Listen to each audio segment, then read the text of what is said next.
Yes. The Newcastle takeover is alive and well and is now underway. Simon, Sir John Hall is in the building. Will be joining us very soon. A man that you and I both respect hugely. His contribution, not just with Newcastle United, but with football in general. Sir John is going to join us in set in the next 10 minutes or so. But of course, what we're trying to get our heads round is what are the Saudis going to do now that they are in? Now, of course, we know there's huge opposition to them and their wealth amongst the other Premier League clubs who voted on Monday to impose a temporary freeze on deals with businesses linked to the Saudi owners. Now, check this out, Simon, because this fellow was speaking to CNBC last night. He is Mohammed Al Jadaan. He's Saudi Arabia's finance minister. And talk about mixed messages.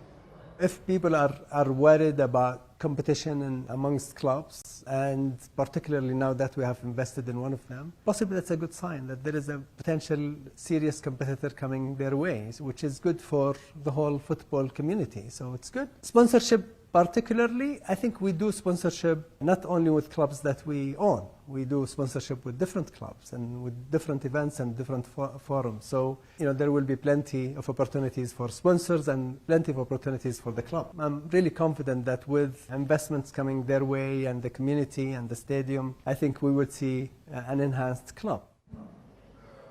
Now, of course, Simon, Saudi Arabia's finance minister, he's a big part of the government. Yep. But you'll notice there in the terminology he uses, 1 minute it's we, the next minute it's they. PIF are now in charge of the club.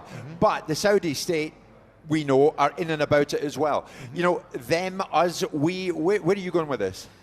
Look, I mean, criticising for him for his second language and pulling him up on the expressions he uses is probably a little bit over meticulous, but he's talking about two commodities. One, he's got a foot in both camps. He's in the Saudi government, and he's involved in PIF, so he can easily confuse which one he's talking about at the time.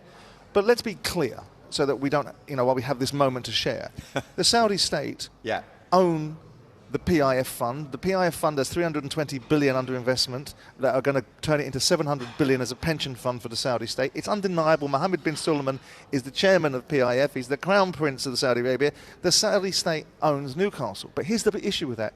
There isn't, in my view, any governance that stops a state owning a football club, because if there were, I don't know how Sheikh Mansour owns Man City, because he's a member of the royal family of the UAE. He is the Prime Minister of the UAE, so the model has already been set.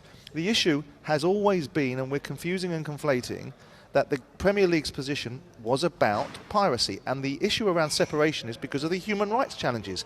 Everybody that's got half a brain looks at Saudi Arabia and goes, do you really want these people, with respect, a murderous regime, owning a beautiful football asset like an English football club?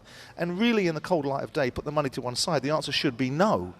But that's not the world we live in. We live in the real world. So now we're in a situation where these people do own one of our most beautiful football clubs. And we have to get on with it and understand it and make sense of it and try to find some sort of management of English football, not to lose the value of English football. Yeah, I mean, I'm very keen to get Sir John's view on that. Steve Wraith will be joining us and, of course, speaks for many of the Newcastle fans.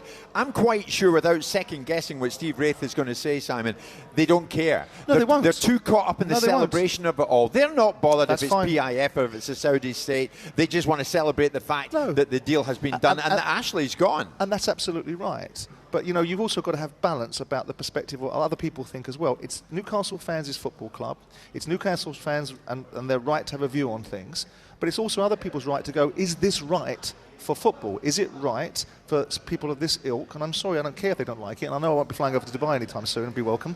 But the bottom line is that's my view on it. Yeah. Now, football has a responsibility to try and manage itself properly, but there is an element of the genie's out of the bottle. If you're going to let people like Sheikh Mansour and football clubs and Roman Abramovich and some of the methodologies and the money that's come into the game and where it's come from, and the Qataris in PSG, then you can't have the hypocrisy to turn around to Newcastle and say, well, we don't like this regime, we like all those ones, but not that one. Yeah.